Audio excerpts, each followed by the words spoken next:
Welcome back to Local Lunch on UCFM 87.8. Just then was Stella Eve's brand new song, and joining me across the desk is Stella Eve. Hey. Thanks for coming in. Of course. I'm so happy to be back at UC. Back here again. Like we were just saying, you used to go here. Yeah. You're back. Yep. With my degree in hand. You're like flaunting it around to everyone around here. Yep. Like I'm better than you. No, that's awesome. Well, welcome back, of course. We're here to talk about music, though. Yes. Not about film. Yes. Although maybe we can weave in some film. Of course. At some point. But where did music start for you? Honestly, I've been kind of singing my whole life. Growing up, Mum and Dad were always, very supportive of me making noise, and, I'd just be sitting in the lounge room and, sort of singing nonsense, and they would, sort of just say, okay, what else can you do? And then, picked up the guitar a little bit after, and it all just kind of started from there. That's where I started writing new music. Right, so guitar was the first instrument. Yeah, and I tried to do lessons, but it just didn't click, and so I'm self-taught. Self-taught, wow. Still always learning, always practicing, and, I think learning in such an unconventional way has meant that I'm able to find my own rhythm and kind of be a bit more intuitive with my writing as well, which I think is actually making it really easy to sort of create with bands. Like I started out as a solo artist, but I've built a band around that sound, and I think I haven't lost the beautiful energy that comes from my music through that, which is really good. Do you remember the first song that you wrote? I do, and what was it called? It didn't have a name, but it's unnamed. Yeah, it was unnamed. I remember I was about 6, and we were on the way to my nana's house, and we're driving in from Murrum Bateman, and we just sort of came through, and we parked at the house, and I just started singing to my dad, and it was this song about not knowing. It's kind of like there's this line about a dart being like falling and it matching the way that your heart's falling. I can't remember the exact lyrics, but it was very something poetic for a 6-year-old. Yeah, I think I don't know. Growing up around my parents, like there was always just music playing, and we had the Beatles on in the background, and we just kind of everything we did and every moment we shared together was always like supported by music. Yeah, that's awesome. That's lovely too. Especially the line. Let's continue on the same train of thought. Yeah. When was your first performance? So you started writing stuff. What was your first performance? I think my first performance is Stella Eve. So this project, it was actually at Gang Gang, and I'd just sort of been in lockdown with COVID, and I'd written all this music in that period, and it was around 3 months later I'd reached out to them. I said, hey, I've got 2 hours worth of music that I really want to share, and you guys can have your regular service. And this is back when it was just a smaller bar as well, and they didn't have the stage yet, and it was all a lot more intimate. And I probably had about 25 people all show up, and I played for 2.5 hours straight. Wow. Yeah. Was that like exhausting? It was, but it also felt really good. Like I think I just have this big affinity for performing. Growing up, I did theatre as well, and I think just being on stage, it just allowed me to be myself. Yeah. I think because I wasn't the most popular person either. It was a place where I could kind of have a voice and people would listen, and that performance in particular really made me feel like what I was doing was being accepted. And I think I've kind of gone into every single show I've done since that show 3 years ago with that in mind, and I feel really proud and confident in the way that I present myself on stage. And of course it's developed too.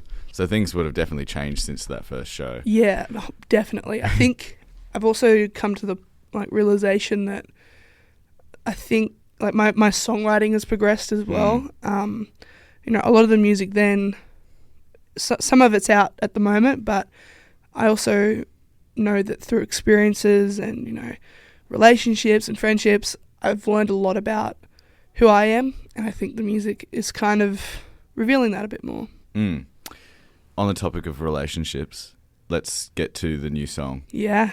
Am I right in making that assumption? Yeah, so I think the biggest takeaway from this song that I want people to walk away with is being the kind of person where you fall in love and you just want that person to be the one. It can be really devastating when that's not reciprocated, and it's not the same the other way. And I think in terms of relationships that I seek, I'm always seeking a person that wants to allow themselves to show a certain part of who they are that they might not have shown other people. And I think because of that, I end up getting a bit trapped and I become very protective. And I think this song sort of indicates that, there's going to be lots of lovers who I come across and who either want more of me or want less of me, and it's being okay with that and not giving up the fact that that's something that I do want as well. Like knowing that love will find me when it's right. So a lot of self-thought and self-contemplation, I suppose, for the inspiration of this, especially the lyric side. What about the instrumentation? Where did that kind of come from? Yeah, well, I kind of had this rhythm in mind I've had it for about 3 years, and particularly that refrain of "Baby Don't" was something that I've kind of had on the back burner, and I've been looking for the right sort of song to put that into. And this song sort of came together. It's like 3 different parts that were all written at separate times, sort of at the beginning, middle and end of something as well, which is really beautiful. And it was unintentional, but it just happened.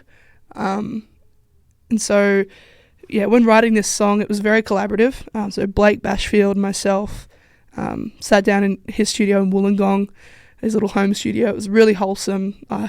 And we just sort of worked out these guitar lines and the sound from that point of view. There's a big kind of reference to that there's a big reference to that 2000s sort of pop ballad. Think Gwen Stefani. It does get really euphoric towards the end. Yeah. When I was listening to it, I was like, wow, it builds a lot. Yeah. Which I thought was really, really cool. Yeah. I think a lot of my music has tension. I think it's something that I love playing with because I think I'm a very tense person as well. I often, when I'm talking to people, it takes a while for me to have that deep breath. Yeah. And so, yeah, my music sort of shows that, and at least I think it does. Yeah. Yeah. Of course, this is your first release since the album that you released earlier this year. Yeah. What's the response been like for the whole thing? I mean, just widely, I feel so seen and so heard. I think a lot of the time that I'm making music, I'm sort of chasing my own tail, and I'm trying to be a certain person, and I do all my own social media, I do all my own promoting, and so when it comes to all of that paying off, it's really rewarding to see that all the energy and effort that I once was putting elsewhere and that I've put into this project and into this music is finally being received in a way that feels really rewarding. It's beautiful, and I've had airplay on some major stations in Australia. We can say Triple J. Yeah, so Triple J, and I've had a few community stations in Canberra too, and it's been really cool to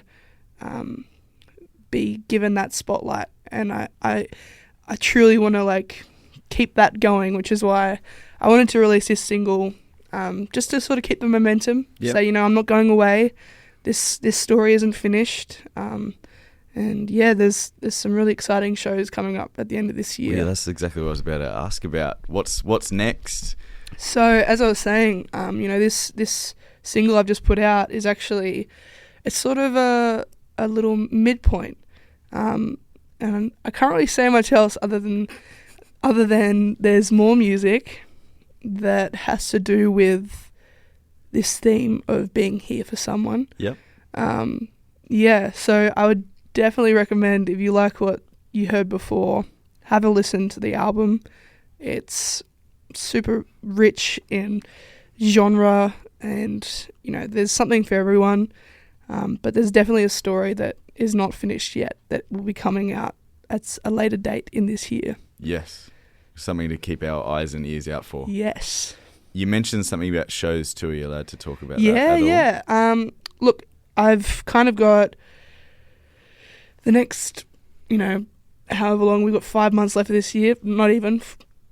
My maths is really bad. It's not my strong suit. 5 months. Yeah, 5 months left of this year. And it's very, I've got probably 1 or 2 band shows for the rest of the months we've got. But yeah, I can't say too much about what those shows are just yet, but they're coming.